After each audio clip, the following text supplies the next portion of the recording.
இன்று இரவு ஒரு மகத்தான உயில் சாயப்பாவோட கையினால் எழுதப்படுகிறது இந்த பதிவின் முடிவில். போட்டியும் பொறாமையும் நிறைந்த இந்த உலகத்தில் வாழ்வதுன்றது மிகப்பெரிய சிரமம். முன்னாடி போனாலும் எடுக்கும், பின்னாடி போனாலும் உதைக்கும். அந்த நிலையில தான் நீங்க இருக்கீங்க. இந்த பதிவை கேட்டு முடிச்சதுக்கு அப்புறம் நாளைக்கு நடக்க இருக்கும் அற்புதம், அதிசயத்தை நீங்க தெரிஞ்சுக்க வேண்டாமா? இன்று நிச்சயமாக அவருடைய வாக்கு ஒன்று பலிக்க போகிறது. கனவுல பார்த்தது நனவாகும். ஒரு மிகப்பெரிய ரகசிய செய்தியும் இந்த பதிவோட முடிவில் இருக்குது. நீங்க தேடுங்க, தேடுறது நிச்சயமா இனிமே உங்களுக்கு கிடைக்க போகுது. தயவு செய்து உங்களை வற்புறுத்திக்க வேண்டாம். இனி கடவுள் விருப்பமே உங்க விருப்பமா ஆக்கிக்கோங்க. இந்த பதிவில் முடிவில் நீங்க என்ன நினைக்கிறீங்களோ அது 100% நடக்கும். அதனால என்ன நினைக்கணுன்றதையும் முடிவு பண்ணிக்கோங்க. இப்பொழுது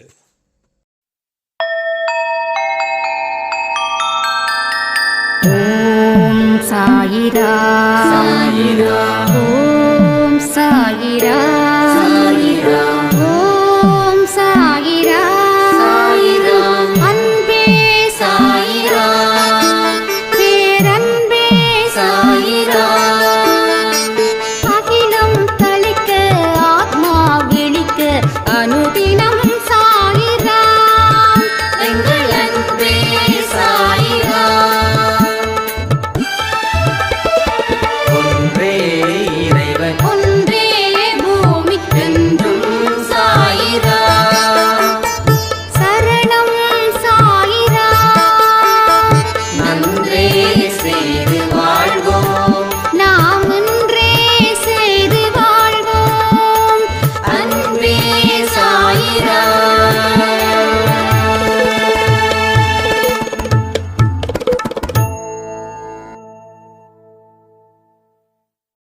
சாயிரா. என் உயிரின் உயிரானவர்களே, எதிர்பாராத திருப்பங்களை நாம சந்திக்கும் போது நாம எந்த மாதிரியான மன ரீதியில இருக்கணும், அதற்கு தகுந்த மாதிரியான பிரார்த்தனைகள் என்ன, பூஜை முறைகள் என்ன, வாழ்க்கையில் சிறப்பான தொடக்கமா இருக்குமா இந்த திருப்பு முனைகள், இல்லை தண்டனையின் அடிப்படையில் இந்த திருப்பு முனை அமைஞ்சிருக்குதா? இதை பற்றி தான் இந்த ஆடியோ. நம்ம லைஃப் என்றைக்குமே சந்தோஷமாக போகணும்னு இங்கே ஒரு மனுஷனும் நினைக்கிறான். எந்த கஷ்டமோ, எந்த நஷ்டமோ, எந்த பாதிப்பும், எந்த துன்பமோ இல்லாத ஒரு வாழ்க்கையை கொடு. நான் இன்னைக்கு சிரிச்சுக்கிட்டு இருக்கேன், ஹாப்பியா இருக்கேன், என்னை சுற்றி இருக்கிறவங்களும் ஹாப்பியா இருக்காங்க, என் வாழ்க்கையில் கடைசி வரைக்கும் இதே மாதிரி நான் வாழணும் அப்படின்னு நாம் பிரார்த்தனையும் பண்ணுவோம். பட் இது எல்லாத்தையும் தாண்டின ஒரு விஷயங்கள் ஒரு மனுஷனுக்கு நேருது. எதிர்பாராத விஷயங்கள் வாழ்க்கையில் நடக்கும்போது அவன் அடுத்தது என்ன செய்யணும் அப்படின்றதுல யோசிக்கிறதுக்குள்ளேயே அவன் மேலும் மேலும் துன்பத்தை சுமக்க வேண்டிய ஒரு கட்டாயமும் வந்துடுது. ஒரு தெய்வத்தோட வழிபாடு முறைகள் எப்படி இருக்கணும், ஏன் நம்ம வழிபாட்டு முறைகளை செய்கிறோம் அப்படின்னா, இந்த மாதிரியான சம்பவங்கள் நம்ம வாழ்க்கையில் நடக்கும்போது தெய்வத்தின் துணை ஒன்று இருந்தால் மட்டுமே அதை வெல்ல முடியும், அந்த துன்பத்தை வீழ்த்தவும் முடியும். இதை எந்த அளவுக்கு ஆழமாக நீங்கள் புரிஞ்சுக்கிறீங்களோ அந்த அளவுக்கு எதிர்பாராத சம்பவங்கள் உங்கள் வாழ்க்கையில் நடக்கும்போது நீங்கள் அதை எளிதில் கடந்து ஒரு மாபெரும் வெற்றியை நீங்கள் பெற முடியும். ஒவ்வொரு கஷ்டமும் நமக்கு வாழ்க்கைக்கு தேவையான ஒரு பாடம். ஒரு தடைகளையும் நீங்கள் அதை தகர்க்கும் போது நீங்கள் எடுத்துக்கக்கூடிய முயற்சிகள் அது வெற்றி அடைஞ்சிட்டா உங்கள் சொந்த பந்தம் எல்லாருமே உங்களை கொண்டாடுவாங்க, உங்களை பிரமிப்பாகவும் பார்ப்பார்கள். ஸோ வெற்றி நடை போடணும், வெற்றிகரமான வாழ்க்கையை வாழணும். எதை வந்தாலும் ஏற்றுக்கொள்ளக்கூடிய மனப்பக்குவம் ஒருவனுக்கு அவ்வளவு எளிதாக கிடைக்கிறதே இல்லை. எதை வந்தாலும் ஏற்றுக்கணும் அப்படின்றது உங்களுக்கும் தெரியும், எனக்கும் தெரியும். அதனுடைய அர்த்தம் உங்களுக்கும் புரியும், எனக்கும் புரியும். தமிழ் தெரிஞ்ச அத்தனை பேருக்கும் அந்த அர்த்தம் தெரியும். ஆனாலும் நம்ம அதை ஏற்றுக்க தயாராக இல்லை, முழு மனதோட அதை ஏற்றுக்க தயாராக இல்லை. ஒரு சின்ன முள்ளு காலில் குத்துனா கூட நம்ம சகுனம் சரியில்லை அப்படின்னு நினைக்கிறோம். இது உண்மையிலேயே சகுனம் சரியில்லையா? அப்படி கிடையாது. சகுனம் எப்பொழுதும் நல்லா தான் இருக்குது. ஏன் அந்த முள் உங்கள் காலில் குத்துச்சுன்னா உங்களுக்கு அந்த நேரத்தில் அது ஆகணும்னு ஒன்று இருக்குது, அதனாலே அது நடந்தது. எதிர்பாராத சம்பவங்கள் உங்களுக்கு தான் அது எதிர்பாராத சம்பவங்கள்.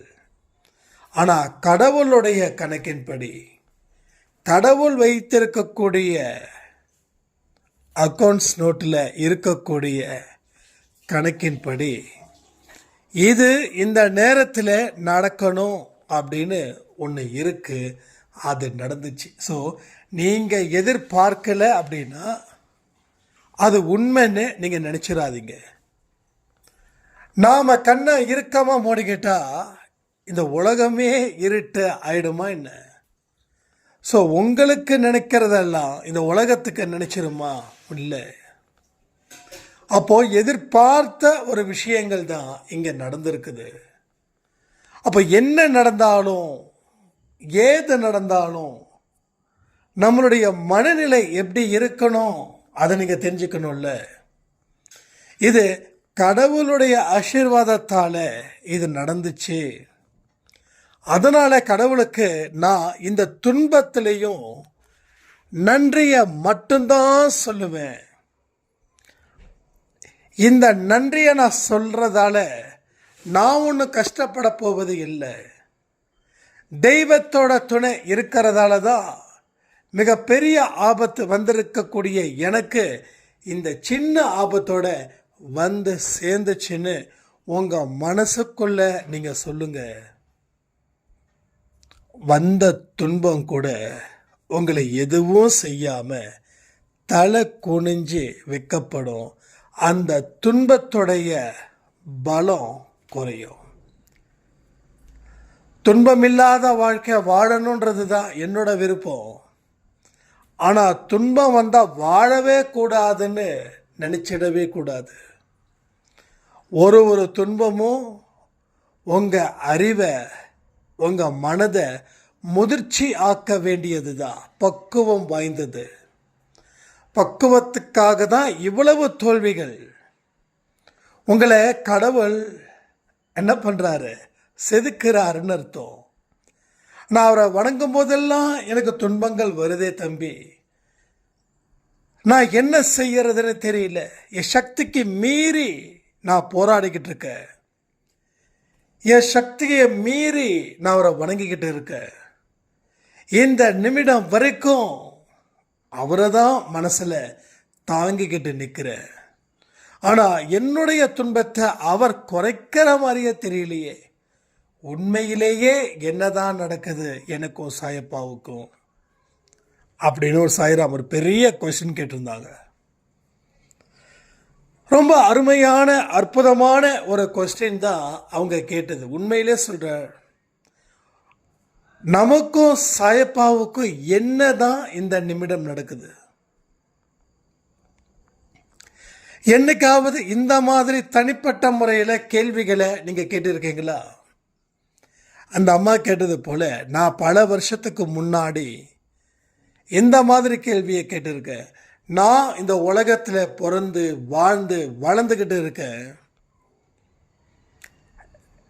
என்னுடைய தெய்வங்கள் எனக்கும் என்னை பற்றி என்ன நினைக்கிறாங்க, எனக்கு நல்வழியை ஏற்படுத்துவதற்கு எந்தெந்த வழியில் அவங்க தயாராக இருக்காங்க, இதையெல்லாம் நான் தெரிஞ்சுக்கணும் அப்படின்னு நான் பல முயற்சிகள் பண்ணேன். ஆனால் தெரிஞ்சுக்க முடியல.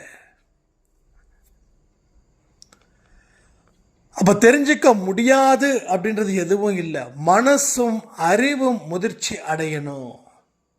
அது எப்போ எனக்கு இந்த விஷயத்தில் தோணுது, கடவுள் ஒரு விஷயமா உங்களுக்கு அனுப்புகிறார். ஒரு சின்ன உதாரணம், இதை சொல்லும்போது உங்களுக்கு நிச்சயமாக ஈஸியாக புரியும்னு நினைக்கிறேன். ஒரு மூவியில் ஒரு ஹீரோ ஆக்ட் பண்ணுறாங்க. அந்த ஹீரோவை சுற்றி 20-25 வில்லன்ஸ் அட்டாக் பண்ணுறாங்க. அந்த 25 வில்லன்ஸும் ஒரே நேரத்தில் ஹீரோவை அட்டாக் பண்ண மாட்டாங்க. நல்லா கவனிச்சிருக்கீங்களா? எம்ஜிஆர் காலத்தில் இருந்து இப்போ இருக்கக்கூடிய ஹீரோக்கள் வரைக்கும் ஒரே நேரத்தில் அந்த 25 பேரும் அந்த ஹீரோ ஒருத்தர் தானே, அந்த ஒருத்தரை அட்டாக் பண்ண மாட்டாங்க. 1 by 1 அனுப்புவாங்க. அந்த வில்லன் முதல்ல கொஞ்சம், அடுத்தது இன்னொருத்தர், இறுதியில் யார் ரொம்ப ஓவராக பலம் வாய்ந்தவரோ அவர் அனுப்புவார். ஸோ அது போல தான் இங்கே ஒரே நேரத்தில் கர்மாக்களை கடவுள் உங்ககிட்ட அனுப்பலை. இதான் கடவுளுக்கும் நமக்கும் இருக்கக்கூடிய ஒரு விஷயங்கள். அவன் என்னை நோக்கி வணங்குறான், என்னையே ஆதாரமாக நம்புகிறான். அவன் வாழ்க்கையில் நான் வெளிச்சத்தை கொடுப்பேன் அப்படின்றதுக்காக அவன் போராடிக்கிட்டு இருக்கான். கீழே விழுந்தாலும் உடனே எழுந்திருக்கிறான். எத்தனை பகை வந்தாலும் அவனுடைய நடமாட்டம் இப்போ வரைக்கும் ஓயலை. அவனே என்னோட செல்ல குழந்தை, என் நம்பிக்கைக்குரிய ஒரு குழந்தை, அவனை நான் நிச்சயமாக சரி பண்ணுவேன்னு சொல்லி ஒரு கர்மாவா கடவுள் அனுப்புகிறார். முதல்ல சின்ன கர்மா, அது சின்ன அளவில் கஷ்டத்தை கொடுக்குது. அடுத்தது இன்னொரு கர்மா, அது அதை விட கொஞ்சம் கஷ்டத்தை கொடுக்குது. அதுக்கடுத்தது இன்னொரு கர்மா, அது இதுக்கு மேலே கொஞ்சம் கஷ்டத்தை கொடுக்குது.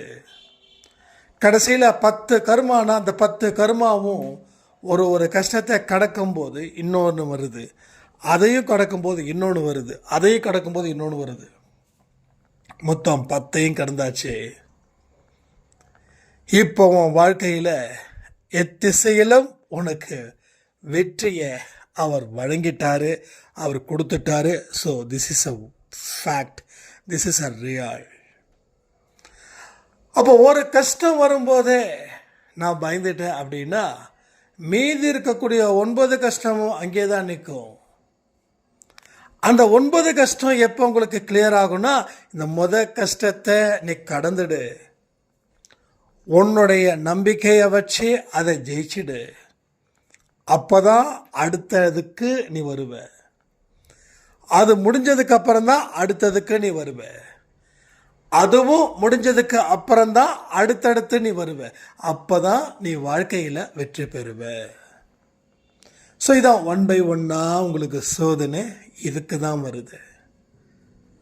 ஏன்னா இதை சந்திக்காமலோ இதை கடக்காமலோ இங்கே எதுவுமே நடக்க போகிறது இல்லை. ஸோ சந்திச்சு தான் ஆகணும். கடந்து தான் ஆகணும். 10க்கு 10ஐயும் ஜெயிச்சு தான் ஆகணும். இங்கே ஜெயிக்கிறது பெரிய விஷயம் கிடையாது. ஜெயிக்கிறது பெரிய விஷயம் கிடையாது. இதை நான் எத்தனை இடத்துல வேணாலும் எழுதி கொடுப்பேன். உங்கள் பிரச்சனைகள் என்ன அப்படின்றத எனக்கு சொல்லுங்கள். அந்த பிரச்சனைக்கு எந்த மாதிரி ஹேண்டில் பண்ணணும் அப்படின்றத நான் சொல்லுறேன். அதில் நீங்கள் முழு மனதோட அந்த ப்ராப்ளத்தை நீங்கள் ஃபேஸ் பண்ணீங்க அப்படின்னா அடுத்த சில வாரத்தில் சில மாதத்தில் உங்கள் பிரச்சனைகள் தீர்ந்துடும். நான் சேலஞ்சை வச்சு சொல்கிறேன், டெஃபினட்டாக இது நடக்கும். ஆனால் நீங்கள் அதற்கு தகுந்தது போல நடந்துக்கணும்.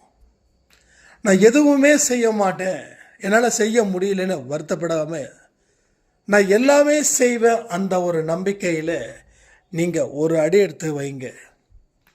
அடுத்த அடி அவருடைய அடியாக இருக்கும். ஸோ ஒரு வெற்றிகரமான வாழ்க்கையை இங்கே நிச்சயமாக வாழ முடியும். இங்கே மகா சகாப்தத்தை நாம் பெற முடியும். ஒன்றே ஒன்று தான், முடியும்னு நம்புங்க. கண்டிப்பாக இதை முடிக்க முடியும்னு நம்புங்க. என்றைக்குமே நான் வணங்குற சாயப்பா எந்த நேரத்திலையும் என்னை கைவிட மாட்டாருன்னு நம்புங்க. எல்லா பிரச்சனைகளையும் தீர்ப்பதற்கு உண்டான சக்தியும் அறிவும் ஆற்றலும் அனுபவமும் எனக்கு இருக்குதுன்னு நம்புங்க. இதை எல்லாத்தையும் உறுதிப்படுத்தும் போது உங்கள் வாழ்க்கையை சாய்ப்பா உறுதிப்படுத்துகிறார். உயில் எழுதுவது போல, உயிலில் என்ன வார்த்தை இருக்கு தெரியுமா? உனக்கு இருக்கக்கூடிய அத்தனையும் நீ கடந்துட்டா நீ கேட்குற அத்தனையும் நான் உனக்கு கொடுப்பேன். ஸோ இன்று இரவு கூட சாயப்பா உங்களுக்காக உயில் எழுதுவார் 100%. ஸோ ஒன்றே ஒன்று தேவை, நம்பிக்கை. ஒன்றே ஒன்று தான் தேவை, நம்பிக்கை. ஒன்றே ஒன்று தான் தேவை, நம்பிக்கை. என்னங்க ஏலம் போடுற மாதிரி சொல்கிறேன்னா, 3 தடவை சொன்னால் தான் அட்லீஸ்ட் ஒரு தடவையாவது நம்ம காதில் ரொம்ப தெளிவாக கேட்கும்ல, அதான். ஸோ அந்த நம்பிக்கையின் அடிப்படையில் வாழ்க்கையை மாற்றணும். ஒரு சிறப்பான தொடக்கத்தை ஏன் தொடங்காமல் இருக்கணும்? நாம் எத்தனை மனுஷங்க நம்மளை கேவலப்படுத்தி அவமானப்படுத்தி நீ எல்லாம் வாழ்ந்துட முடியுமா அப்படின்னு வெளிப்படையாக சொன்னவங்களும் அதிகம், மனசுக்குள்ளே சொன்னவங்களும் அதிகம். உண்மையா இல்லையா? எத்தனை பேர் அப்படிப்பட்ட ஒரு ஃபீலிங்ஸில் இருந்திருக்கீங்க? ஏன்னா உறவு முறைகளை சரி, நண்பர்களும் சரி, ஒரே ஒரு விஷயத்தை புரிஞ்சுக்கோங்க. ஒன்று அவங்களுக்கு ஈக்குவலாக இருக்கணும், இல்லை அவங்களோட பல படி குறைஞ்சி இருக்கணும். அப்படி இருந்தால் தான் முகம் கொடுத்தே பேசுவாங்க. அவங்களுக்கு மேலே நீங்கள் போகிறீங்க அப்படின்னா உங்கள் கதை அவ்வளோதான், உங்கள் கதை முடிஞ்சிடுச்சுன்னு வச்சுக்கோங்க. ஸோ அந்த மாதிரியான ஒரு சொசைட்டியில் தான் நாம் வாழ்ந்துக்கிட்டு இருக்கோம் இப்போ வரைக்கும். நான் சொன்னது உங்களுக்கு உண்மையா இல்லையான்றதை கமெண்ட் பண்ணுங்கள். ஏன்னா பொறாமைகளாலும் போட்டிகளாலும் நிறைந்த உலகம் இது. பொறாமையும் போட்டியும் தான் இங்கே முதல் இடத்துல இருக்க தவிர உதவியும் இரக்கமும் கருணையும் பெருந்தன்மையும் இங்கே இல்லை. அது எல்லாமே பின்னுக்கு தள்ளியாச்சு. ஸோ போட்டி பொறாமை. யார் போட்டி போடுறா? யாரெல்லாம் நமக்கு உயிர்னு நினைச்சோமோ அவங்க. யார் பொறாமை? யாரெல்லாம் நம்ம ஒரு செமையான ஒரு வாழ்க்கையை வாழ்ந்தா இவங்க சந்தோஷமாக இருப்பாங்களேன்னு நினைச்சிங்களோ அவங்க பொறாமைப்படுவாங்க. அப்போது இந்த உலகத்தில் நீங்கள் எப்படி இருக்கணும்? உங்கள் முழு திறமையையும் காட்டி வெல்ல போகிறீங்களா? இல்லை கண்ணீரை விட்டு கதறி அவங்கள சந்தோஷப்படுத்த போகிறீங்களா? அவங்கள சந்தோஷப்படுத்தணும் அப்படின்னா வாழ்க்கையில் முன்னேறுவதற்கு எதையுமே நீங்கள் கையில் எடுக்காதீங்க. இல்லை என்னுடைய முழு திறமையையும் நான் பயன்படுத்தி என்னுடைய வாழ்க்கையில் இருக்கக்கூடிய காலத்தை நான் சந்தோஷமா, நான் மதிப்போட மரியாதையோட வாழுவேன். என்னைக்கு நாம் அந்த மாதிரியான காலகட்டத்தை தேர்ந்தெடுத்து வாழ ஆரம்பிக்கிறோமோ அன்னைக்கு இந்த உலகமே நண்பர்களாக மாறுவார்கள். ஸோ பகைவன் அப்படின்ற ஒருத்தன் இனி வாழ்க்கையில் நிச்சயமாக இருக்கவே மாட்டான்.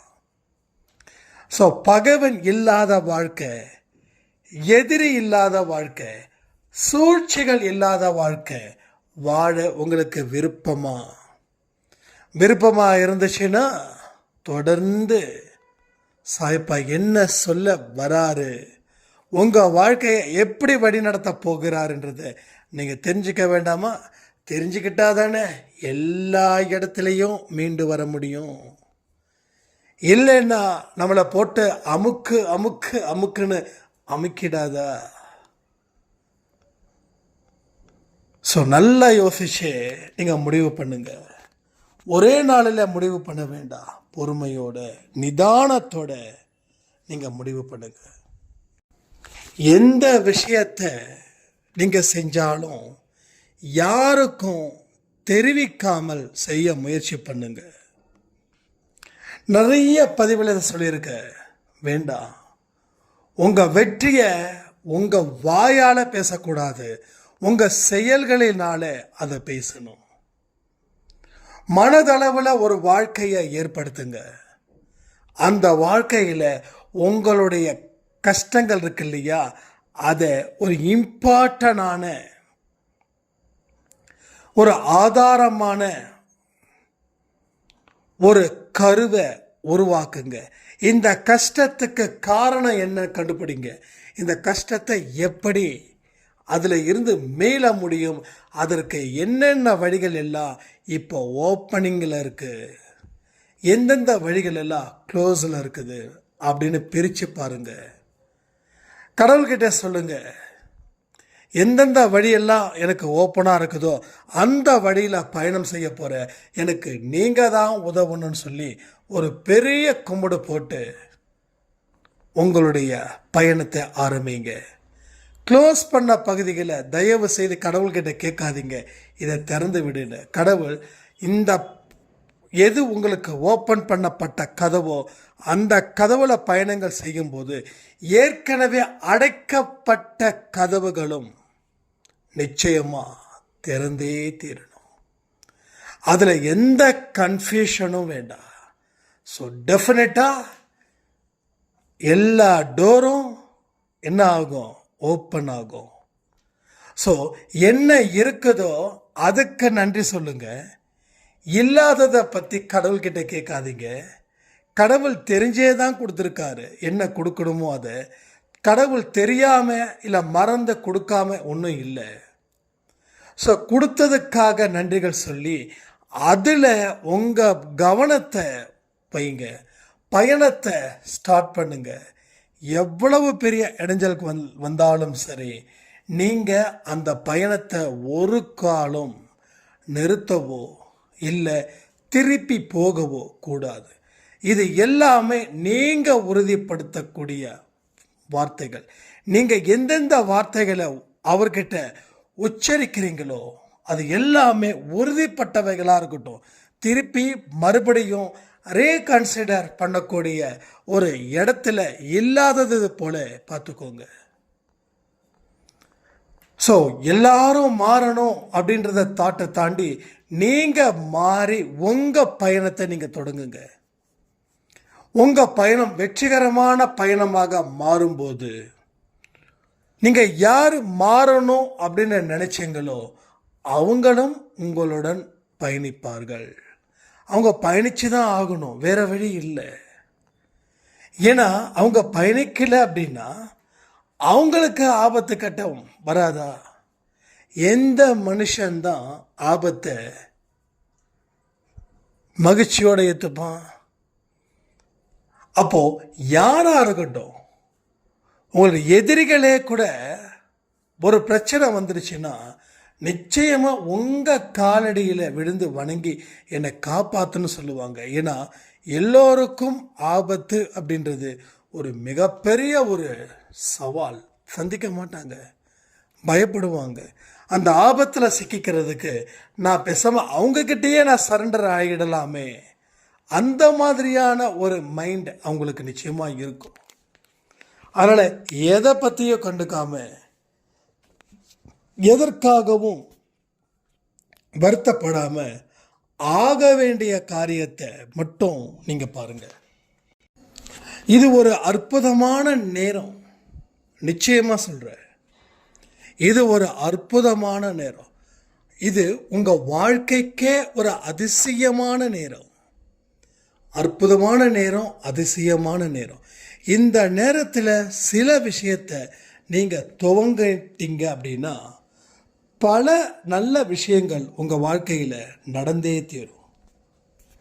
ஸோ நடக்க வேண்டியது 100% நடந்தே தீரும்.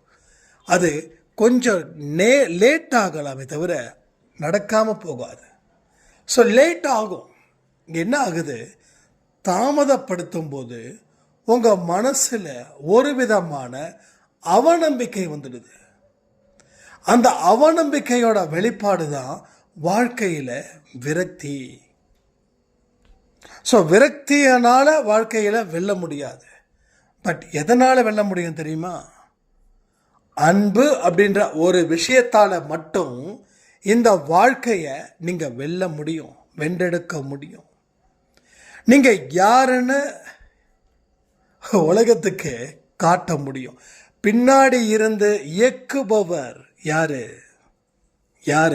அவரே. அவர் இயக்கணும் அப்படின்னா நாம அவர் சொல்றது போல நடிக்கணும். ஸோ நடிக்கிறதுனா என்ன அர்த்தம்? பொய் சொல்றது அப்படி இல்லை. அவர் எனக்கு பின்னாடி இயக்குகிறார், அவர் சொல்லக்கூடிய விஷயத்தை, அவர் செய்யக்கூடிய விஷயத்தை தான் நான் சொல்லுவேன், நான் செய்வேன் அப்படின்ற ஒரு நிலையில உங்க வாழ்க்கையை மாற்றணும். ஸோ அவர் வழியில் நம்ம பயணம் செய்யும்போது வரக்கூடிய எதிர்ப்புகளை பார்த்து நம்ம சத்தியமாக பயப்பட மாட்டோம். ஸோ எனக்குன்னு ஒரு விஷயத்தை நான் செய்யும்போது சின்ன எதிர்ப்பு வந்தாலும் விடவெடுத்து போயிடுவோம். இது நம்ம ஃபேமிலியில் நிறைய பேருக்கு அது புரிஞ்சிடுச்சு. அதுக்கு முன்னாடி ஏதாவது சின்னதாக யாராவது ஏதாவது சொல்லிட்டாங்கன்னா அப்படி விடவெடுத்து போகிறேன். ஆனால் இப்போ அதில் இருந்து நான் மீண்டுட்டேன் அப்படின்னு சொன்னவங்க அன்பே சாயில ஏகப்பட்ட பேர். ஏன் சொல்லுங்க? அன்னைக்கும் நீங்கள் தான், என்னைக்கும் நீங்கள் தான். சரி, என்னைக்கும் நீங்கள் தான் இல்லையா? அன்னைக்கும் இன்னைக்கும் என்னைக்கும் நீங்கள் தான். அப்புறம் எப்படி இந்த மாற்றம் வந்தது? நம்ம சில விஷயத்தை ஆராய்ந்து பார்க்காமலே இருக்கோம். ஆராய்ந்து பார்க்கும்போது அதில் பல விஷயங்கள் ஒளிஞ்சிக்கிட்டு இருக்கும். அந்த ஒளிஞ்சிக்கிட்டு இருக்கக்கூடிய விஷயம் என்ன தெரியுமா? அன்னைக்கு உங்கள் பாதையை நீங்கள் உருவாக்கி அதில் பயணம் செஞ்சீங்க. எதிர்ப்புகள் சின்னதாக வரும்போது கூட உங்களால் ஃபோக்கஸ் பண்ண முடியல, சேலஞ்ச் பண்ண முடியல, பிரேக் ஆயிட்டீங்க. பட் நவ் சாயப்பாவோட மனசில்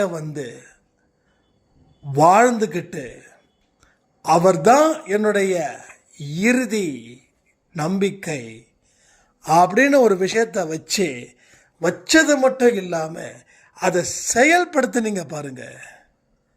அப்போ அவருடைய வழியில் நடக்கிற உங்களுக்கு எதிர்ப்புகள் வரும்போது அந்த எதிர்ப்புகளை அவர் உங்களுக்கு முன்னாடி அங்கே போய் நின்று சண்டை போட்டு அந்த எதிர்ப்புகளை, அந்த பலத்தை அவர் குறைச்சதால தான் இன்னைக்கு உங்கள் வாழ்க்கையில் எந்த எதிர்ப்புகள் வந்தாலும் என்னால் ஈஸியாக தாங்கி கொள்ள முடிகிறதுன்ற ஒரு வார்த்தையையும் நீங்கள் கொடுக்குறீங்க.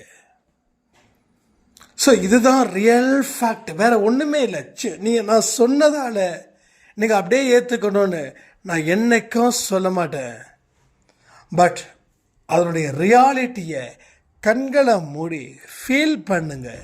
ஃபீல் பண்ணி கேட்கும்போது தான் எவ்வளவு பெரிய விஷயங்கள் இந்த மாற்றத்துக்கு பின்னாடி இருக்குது அப்படின்னு நம்ம தெரிஞ்சுக்கலாம். அப்போது இந்த விஷயத்தை தெரிஞ்சுக்கிட்டதுக்கு அப்புறம் உங்கள் வாழ்க்கையில் நீங்கள் ஏற்கனவே இருந்த வேகத்தை விட இப்போ இன்னும் வேகம் அதிகரிக்கும். ஏற்கனவே இந்த எதிர்ப்புகளை விட இனி வரக்கூடிய எதிர்ப்புகள் அதிகமாக இருக்கும். ஆனாலும் உங்கள் மனம், உங்கள் மனசு என்றும் எப்பொழுதும் கலங்காத நிலையில், தெளிவான நிலையில் அது இருந்து போரிட்டு வெல்லும். ஏன் தெரியுமா? திரும்பவும் சொல்கிறேன், உங்களுக்கு முன்னாடி அந்த யுத்தத்தில் கலந்துக்கிட்டு அதை வெற்றிகரமாக முறியடித்து உங்களுடைய பாதையை அவர் தெளிவாக்குகிறார். உங்களுடைய பாதையில் இருக்கக்கூடிய தடைகளை அவர் நிறைவு செய்கிறார். ஸோ இப்படி தான் ஒரு கர்மாவையும் நாம் ஒரு கட்டத்தில் கடக்கிறோம். முதல்ல சின்ன கர்மா எடுத்தவுடனே பெரிய கர்மாவை யாராலேயோ கடக்க முடியாது. ஏன் கடக்க முடியாது அப்படின்னா அது ஒரு பெரிய பயிற்சி தேவைப்படுது.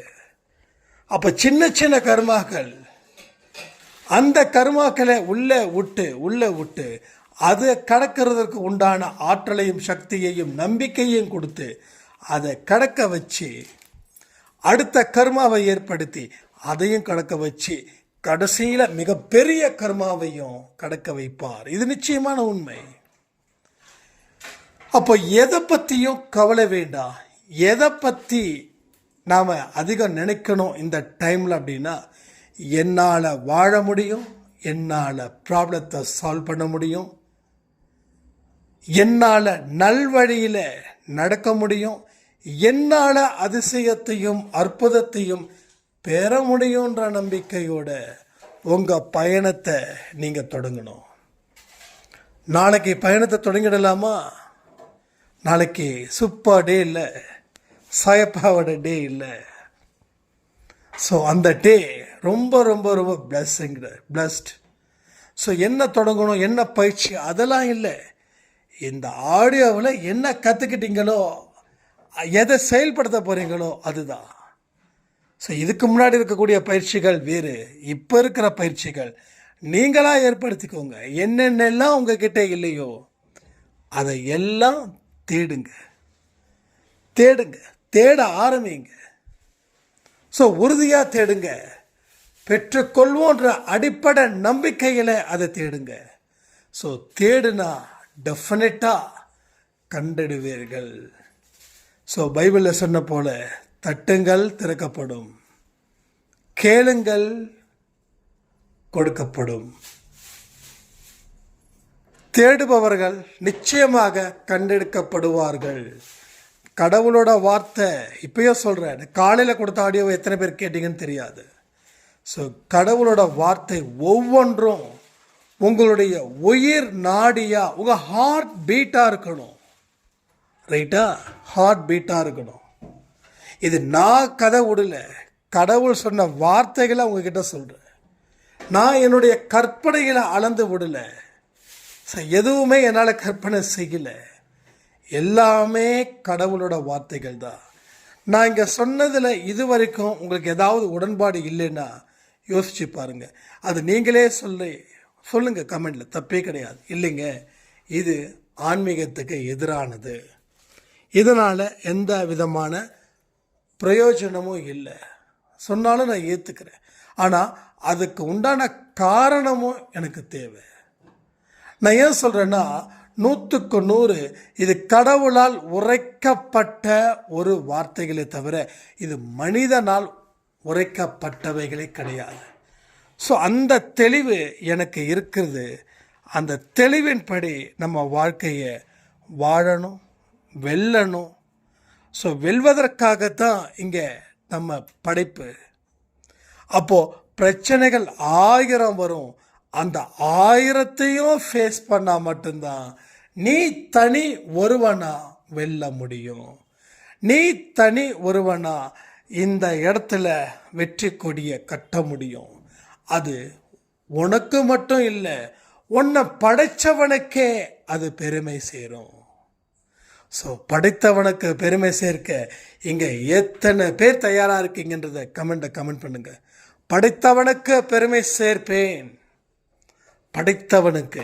ஸோ படைத்தவனுக்கே பெருமை சேர்த்துட்டீங்கன்னா உங்கள் பெத்தவங்களுக்கு, உங்கள் நண்பர்களுக்கு, உங்கள் உறவுகளுக்கு, இந்த நாட்டில் இருக்கிற மக்களுக்கு, நல்லோர்களுக்கு ஒன்றே ஒன்று தான், அடுத்தவன் மனசில் இடம் பெயரணும்னு எத்தனையோ வழிகளை நாம் ஹேண்டில் பண்ணுறோம்.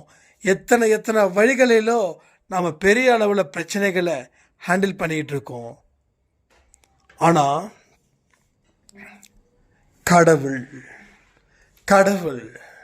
கடவுளோட மனசில் நாம் போகணும்னு ஏன் நினைக்கல? ஸோ கடவுள் ஒருவரை திருப்திப்படுத்திட்டா போதும். நீங்கள் உலகத்தில் யாரையும் திருப்திப்படுத்தணும் அப்படின்ற அவசியமே இல்லை. என்னை வச்சு ஒரே ஒரு வார்த்தை சொல்லி இந்த பதிவை நான் முடிக்கிறேன்.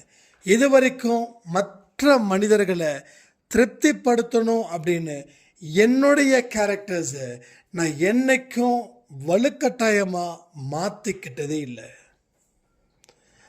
ஆனால் கடவுளை திருப்திப்படுத்தணும் அப்படின்ற ஒரு பர்பஸில் தான் என்னோட வாழ்க்கை பயணத்தை நான் தொடர்ந்து நான் பயணிக்கிறேன்.